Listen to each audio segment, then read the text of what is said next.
السلام علیکم ورحمۃ اللہ وبرکاتہ۔ آج ہم پڑھیں گے باب دوم کا سبق نمبر 2، ایمانیات میں سے کتب سماویہ، یعنی کہ آسمانی کتابیں۔ اللہ تعالیٰ نے لوگوں کی ہدایت کے لیے انبیاء کرام علیہ السلام کو دنیا میں مبعوث فرمایا۔ سب سے پہلے نبی حضرت آدم علیہ السلام اور سب سے آخری نبی حضرت محمد رسول اللہ خاتم النبیین صلی اللہ علیہ وعلی آلہ واصحابہ وسلم ہیں۔ انبیاء کرام علیہ السلام نے لوگوں کو اللہ تعالیٰ کو ایک ماننے، صرف اسی کی عبادت کرنے کی دعوت دی، اچھے کام کرنے کا حکم دیا اور برے کاموں سے روکا۔ اللہ تعالیٰ نے انسانوں کی ہدایت کے لیے بہت سے انبیاء کرام علیہ السلام پر آسمانی کتابیں اور صحیفے نازل فرمائے۔ 4 مشہور کتابوں کے علاوہ جو چھوٹی چھوٹی کتابیں نازل فرمائی گئیں انہیں صحیفے یا صحائف کہتے ہیں۔ قرآن مجید میں حضرت ابراہیم علیہ السلام اور حضرت موسیٰ علیہ السلام پر نازل ہونے والے صحیفوں کا خاص طور پر ذکر آیا ہے۔ ارشاد باری تعالیٰ ہے ان ھذا لفی الصحف الاولی صحف ابراہیم و موسیٰ۔ سورۃ الاعلیٰ ہے، آیت نمبر 18 اور 19۔ ترجمہ جس کا یہ ہے کہ یقیناً یہ تعلیم پہلے صحیفوں میں بھی ہے، یعنی ابراہیم علیہ السلام اور موسیٰ علیہ السلام کے صحیفوں میں۔ اسی طرح حضرت شیس علیہ السلام اور حضرت ادریس علیہ السلام پر بھی آسمانی صحیفے نازل کیے جانے کا ذکر ملتا ہے۔ حضرت ابراہیم علیہ السلام ایک عظیم نبی ہیں۔ آپ علیہ السلام کو خلیل اللہ یعنی اللہ تعالیٰ کا دوست بھی کہا جاتا ہے۔ آپ عراق میں پیدا ہوئے آخری نبی حضرت محمد رسول اللہ حضرت ابراہیم علیہ السلام کی اولاد میں سے ہیں۔ حضرت ابراہیم علیہ السلام کا ذکر قرآن مجید میں کئی بار آیا ہے۔ حضرت ابراہیم علیہ السلام کے بعد جتنے بھی انبیاء تشریف لائے وہ سب حضرت ابراہیم علیہ السلام کی اولاد میں سے تھے۔ اسی وجہ سے آپ کو جد الانبیاء یعنی انبیاء کا باپ کہا جاتا ہے۔ تینوں الہامی مذاہب یہودیت، مسیحیت اور اسلام میں حضرت ابراہیم علیہ السلام کو انتہائی قابل احترام اور قابل تعظیم سمجھا جاتا ہے۔ یہاں تک کہ مشرکین مکہ بھی خود کو ابراہیمی کہتے تھے۔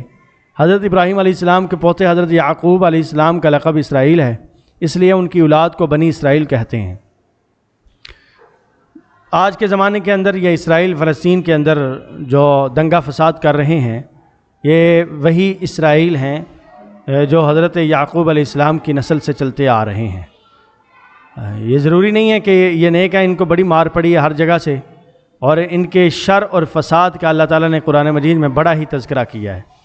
جن انبیاء کرام علیہ السلام پر آسمانی کتابیں نازل ہوئیں ان میں سے 4 انبیاء کرام علیہ السلام اور ان پر نازل ہونے والی آسمانی کتابوں کے نام یہ ہیں۔ تورات، حضرت موسیٰ علیہ السلام پر نازل ہونے والی کتاب کا نام تورات ہے۔ نبی کریم صلی اللہ علیہ وسلم کے بعد قرآن مجید میں سب سے زیادہ جس نبی کا ذکر آیا ہے وہ حضرت موسیٰ علیہ السلام ہیں۔ حضرت موسیٰ علیہ السلام نے فرعون کے سامنے انتہائی جرأت سے حق کا پیغام پہنچایا اور اپنی قوم بنی اسرائیل کو فرعون کی غلامی سے نجات دلا کر آزادی عطا کی۔ زبور، حضرت داؤد علیہ السلام پر نازل ہونے والی کتاب کا نام زبور ہے۔ حضرت داؤد علیہ السلام حضرت یعقوب علیہ السلام کی اولاد میں سے ہیں۔ اللہ تعالیٰ نے آپ کو نبوت کے ساتھ بہت بڑی بادشاہت بھی عطا فرمائی۔ آپ نے ایک زبردست اور وسیع سلطنت قائم کی۔ حضرت داؤد علیہ السلام سے پہلے بنی اسرائیل میں نبوت اور حکومت کا سلسلہ الگ الگ خاندانوں میں تھا۔ آپ بنی اسرائیل کے پہلے شخص تھے جنہیں نبوت کے ساتھ حکومت بھی عطا کی گئی۔ انجیل، حضرت عیسیٰ علیہ السلام پر نازل ہونے والی کتاب کا نام انجیل ہے۔ حضرت عیسیٰ علیہ السلام بنی اسرائیل میں بھیجے گئے آخری نبی تھے۔ حضرت عیسیٰ علیہ السلام اور نبی کریم صلی اللہ علیہ وسلم کے درمیان کوئی دوسرا نبی نہیں آیا۔ حضرت عیسیٰ علیہ السلام کی والدہ کا نام حضرت مریم بنت عمران ہے۔ حضرت عیسیٰ علیہ السلام کا لقب مسیح عبداللہ اور روح اللہ ہے اور آپ کی کنیت ابن مریم ہے۔ آپ علیہ السلام کا ایک لقب کلمۃ اللہ بھی ہے، یعنی اللہ تعالیٰ کا کلام، کیونکہ اللہ تعالیٰ ان سے ہم کلام بھی ہوتے تھے۔ اور انہوں نے سب سے پہلے جو جملہ بولا بچپن کے اندر وہ یہ کہا تھا انی عبداللہ، میں اللہ کا بندہ ہوں، یعنی ابھی بالکل 1-2 دن ان کی عمر تھی۔ تو چوتھی کتاب اور آخری کتاب قرآن مجید ہے۔ قرآن مجید ہمارے پیارے نبی صلی اللہ علیہ وسلم پر نازل ہونے والی کتاب کا نام ہے۔ یہ آخری آسمانی کتاب ہے۔ اللہ تعالیٰ نے حضرت محمد رسول اللہ صلی اللہ علیہ وسلم پر دین اسلام کی تعلیمات کو مکمل کر دیا، اس لیے انسانوں کی کامیابی اور نجات کا واحد راستہ قرآن مجید پر عمل اور نبی کریم صلی اللہ علیہ وسلم کی اطاعت ہے۔ کیونکہ حضور صلی اللہ علیہ وسلم کی آمد سے انبیاء کرام علیہ السلام کی پچھلی تمام تر شریعتیں منسوخ ہو گئیں۔ اب نجات کا واحد راستہ حضور صلی اللہ علیہ وسلم کی اتباع اور آپ کی شریعت پر عمل کرنا ہے۔ تمام آسمانی کتابوں میں یہ تین عقائد موجود رہے ہیں: عقیدہ توحید، عقیدہ رسالت اور عقیدہ آخرت۔ سابقہ آسمانی کتابوں نے مذکورہ تینوں عقائد پر بہت زور دیا، لیکن بعد میں آنے والوں نے جب ان کتابوں میں تحریف کی تو ان تعلیمات کو بھی بدل کر رکھ دیا اور لوگوں کی کثیر تعداد شرک میں مبتلا ہو گئی۔ ان عقائد کے ساتھ ساتھ عبادات میں سے نماز، روزہ اور زکوٰۃ کا ذکر بھی سابقہ آسمانی کتابوں میں موجود رہا ہے، البتہ ان کے طریقہ کار میں فرق کسی نہ کسی طور پر موجود رہا ہے۔ مزید برآں تمام اعلیٰ اقدار اور اخلاق حسنہ کی تعلیم کا ذکر سابقہ آسمانی کتابوں میں بھی موجود ہے۔ وہ لوگ جو کسی ایسے مذہب کے پیروکار ہیں جس کی دعوت کسی نبی نے دی اور ان کی ہدایت کے لیے کتاب بھی بھیجی گئی، تو ایسے لوگوں کو اہل کتاب کہا جاتا ہے، جیسے یہودی اور مسیحی۔ البتہ وہ لوگ جو کسی نبی کی تعلیمات پر ایمان نہیں لاتے اور نہ ہی ان کے پاس کوئی آسمانی کتاب ہے، اور وہ لوگ مظاہر فطرت یا بتوں کی پوجا کرتے ہیں، تو اس طرح کے لوگوں کو مشرکین کہا جاتا ہے۔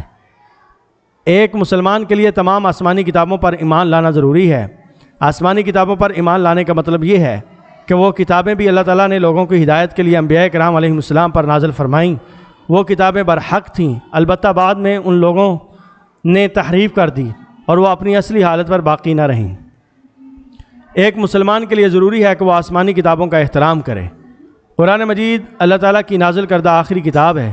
قرآن مجید کے نازل ہونے کے بعد پچھلی تمام آسمانی کتابیں اور ان کے احکام منسوخ ہو گئے اور ان کتابوں کی تعلیمات کو قرآن مجید میں جمع کر دیا گیا۔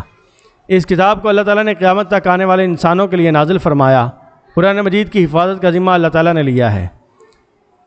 ایک مسلمان کے لیے تمام آسمانی کتابوں کو ماننا ضروری ہے۔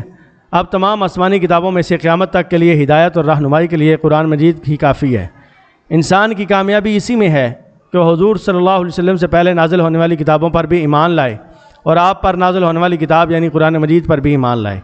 اگر ایک شخص قرآن مجید پر عمل کر لے تو گویا اس نے تمام آسمانی کتابوں پر عمل کر لیا۔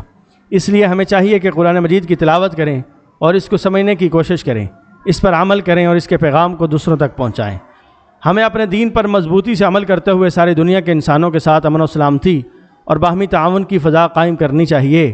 یاد رہے، ہمارا دین ہمیں غیر مسلموں کے ساتھ اچھے معاشرتی تعلقات اور کاروبار سے منع نہیں کرتا، بلکہ ہمیں اپنے دین پر قائم رہتے ہوئے اعتدال کے ساتھ ان سے تعلقات رکھنے کی اجازت دیتا ہے، سوائے مرزائیوں، قادیانیوں کے، کیونکہ وہ مرتد اور زندیق ہیں۔ ان کے ساتھ ہمارا اسلام، ہمارا مذہب اجازت نہیں دیتا کہ ہم ان کے ساتھ کوئی لین دین یا کاروباری تعلقات قائم رکھیں۔ اب آتے ہیں مشقی سوالات کی طرف۔ درست جواب کا آپ انتخاب کریں گے۔ پہلا سوال ہے، حضرت ابراہیم علیہ السلام کا لقب کیا تھا؟ تو جد الانبیاء آپ کا لقب کا۔